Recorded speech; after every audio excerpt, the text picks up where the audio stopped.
नमस्कार प्यारे साथियों, एक बार फिर आपके अपने यूट्यूब चैनल राज सर्वा स्टडी पर आपका हार्दिक स्वागत है। तो साथियों, आज हम फिर आपके लिए लेकर आए हैं श्रृंखला नंबर 6, जिसमें शिक्षण विधि और व्याकरण के प्रश्न हैं। तो ये प्रश्न बहुत ही अच्छे और इम्पोर्टेंट क्वेश्चन हैं जो हमारे पीछे के एग्जाम में आए हुए हैं।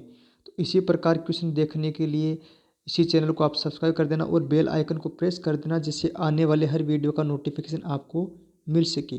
तो आइए हम प्रश्नों की ओर बात करते हैं। देखो, पहला प्रश्न क्या है। मौखिक परीक्षा का सबसे पहला प्रयोग किसने किया था। तो साथियों, हमें पूछा यहाँ पर मौखिक परीक्षा है, इसका सबसे पहले प्रयोग किसने किया था। ऑप्शन कौन सा सही है वो बताना है। एलिडोर्स, सुकरात, बीएस ब्लूम या फिर प्लेटो। तो साथियों में पता है कि मौखिक परीक्षा का सबसे पहले प्रयोग किया था एलिडोर्स ने। किसने किया था? एलिडोर्स ने। अगले प्रश्न की बात करते हैं। मौखिक परीक्षा प्रणाली का सूत्रपात किसने किया।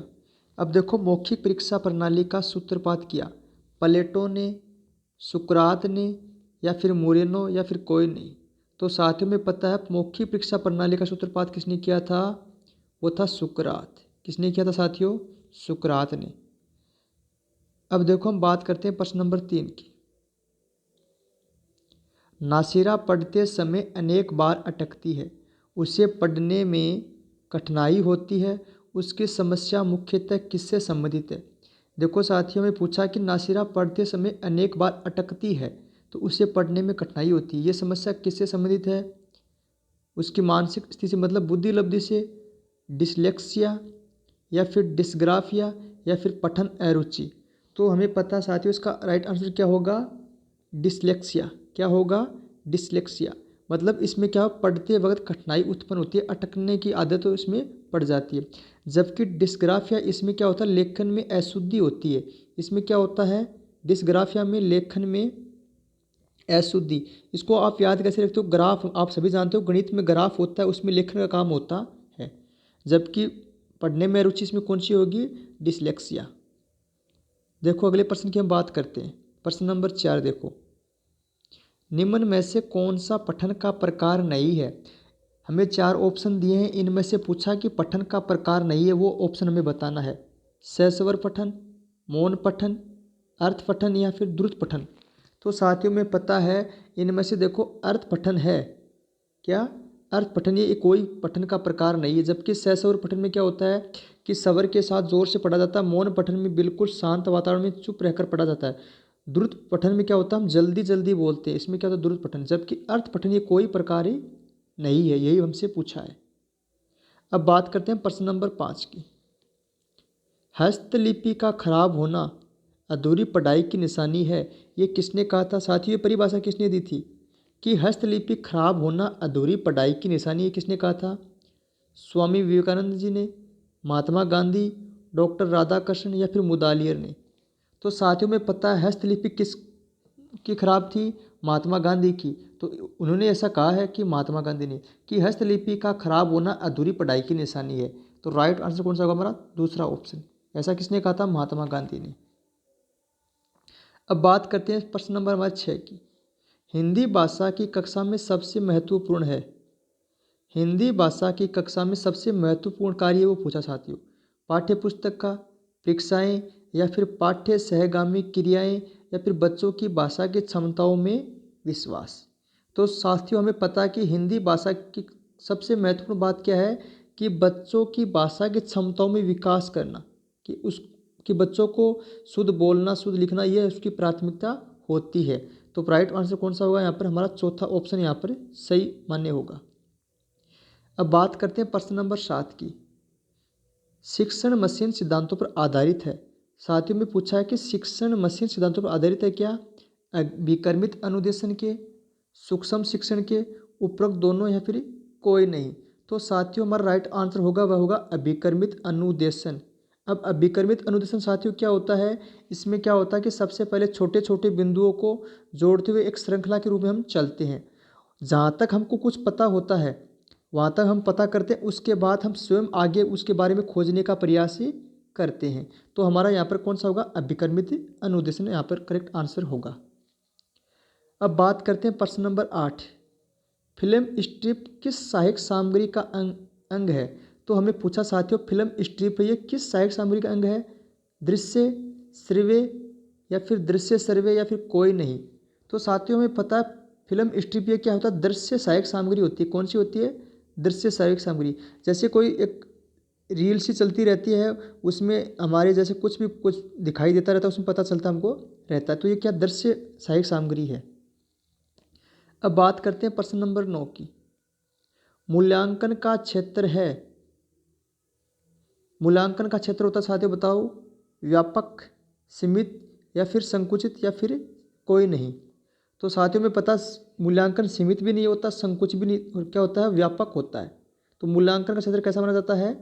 व्यापक माना जाता है। अब बात करते हैं प्रश्न नंबर 10 की। बार बार प्रयोग करने पर यदि कोई परीक्षण समान परिणाम दे तो वह कहलाता है वैध, विश्वसनीय, व्यापक या फिर वस्तुनिष्ठ। तो साथियों में पता है कि हम किसी प्रयोग को बार बार करने पर यदि उसके परिणाम परीक्षण समान आता है तो वो क्या होता है? विश्वसनीय होता है। क्या होता है साथियों? विश्वसनीय होता है। भाई कितने भी अध्यापक चेक कर ले उसका परीक्षण समान ही आएगा, उसमें कोई फेरबदल नहीं होगा, मतलब वो विश्वसनीय है। अब बात करते हैं हमारे व्याकरण के प्रश्नों की। देखो प्रश्न नंबर 11 क्या पूछा हमसे कि कौन सा शब्द शुद्ध है। साथियों हमें उज्ज्वल का शुद्ध शब्द बताना है, तो कौन सा होगा? पहला ऑप्शन, ये दूसरा, ये चारों ऑप्शन आपके सामने, कौन सा यहाँ पर सही होगा साथियों? तो हमारा यहाँ पर ऑप्शन होगा वह तीसरा सही होगा। साथियों उज्ज्वल में क्या होता है कि दोनों द क्या होते हैं? आधे होते हैं। दोनों द क्या होते हैं? आधे होते हैं। तो इस प्रकार देखो हमारा यहाँ पर कौन सा ऑप्शन सही होगा? 11 में ये उज्ज्वल तीसरा सही पर माना जाएगा। अब बात करते हैं प्रश्न नंबर 12 की। देखो हमसे वाक्यांश के लिए एक शब्द पूछा है। रात में घूमने वाला वाक्यांश के लिए एक शब्द है परिवारजक, रात्रिगण या फिर निशाचर या फिर गुड़साल। तो साथियों में पता है रात में घूमने वाला मतलब रात निशा के लिए उच्चर, मतलब जहाँ पे घूमने वाला वो क्या होता है? निशाचर। तो करेक्ट आंसर कौन सा होगा हमारा? यहाँ पर तीसरा ऑप्शन यहाँ पर सही माना जाएगा। अब बात करते हैं प्रश्न नंबर 13 की। देखो कौन सा शब्द तद्भव नहीं है। साथियों इसमें एक शब्द तद्भव नहीं है, वो बताना है हमको। बाकी 3 क्या है? तद्भव है। देखो तो वो कौन सा होगा? काज है, चांद है या फिर कृष्ण है या फिर अंगुली है।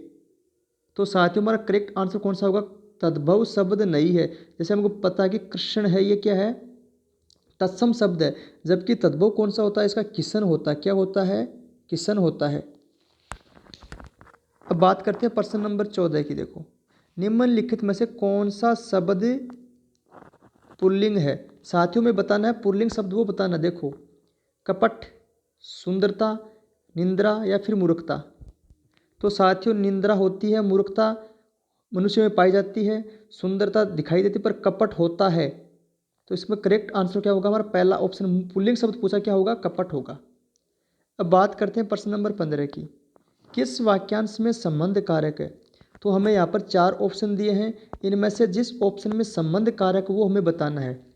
तो पुस्तकालय में, या फिर राम की एक पुस्तक, या फिर बहुत समय से, या फिर सुरक्षित रखिए।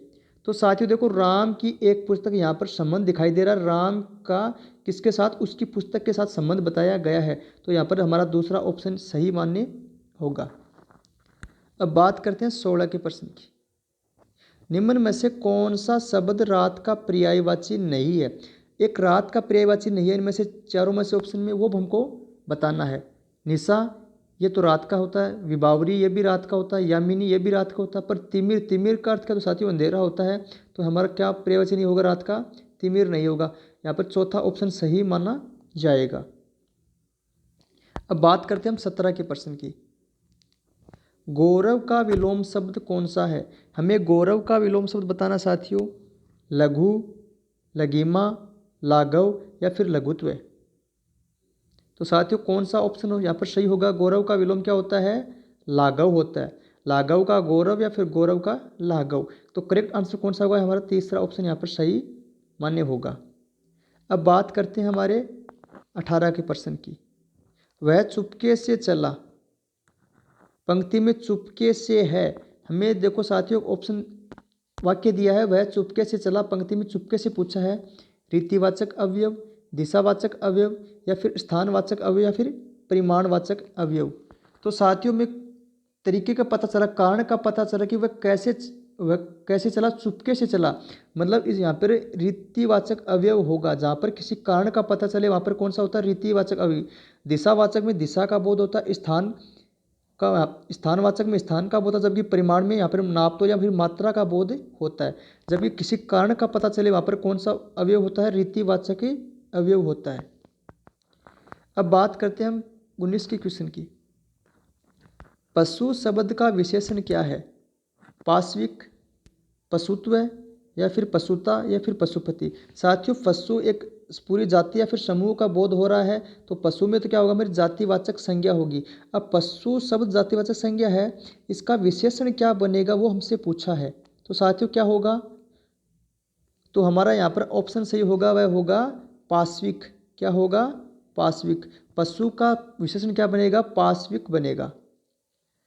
अब बात करते हैं प्रश्न नंबर अंतिम है ये देखो, अति उक्ति शब्दों की संधि करने पर शब्द बनेगा। हमें दिया है अति धन उक्ति शब्द की सही संधि क्या बनेगी साथियों, अत्योक्ति, या फिर अत्युक्ति, या फिर अतियुक्ति, या फिर अति उक्ति। तो साथियों में पता है कि अतियुक्ति में यहाँ पर संधि कौन सी है, यण संधि है।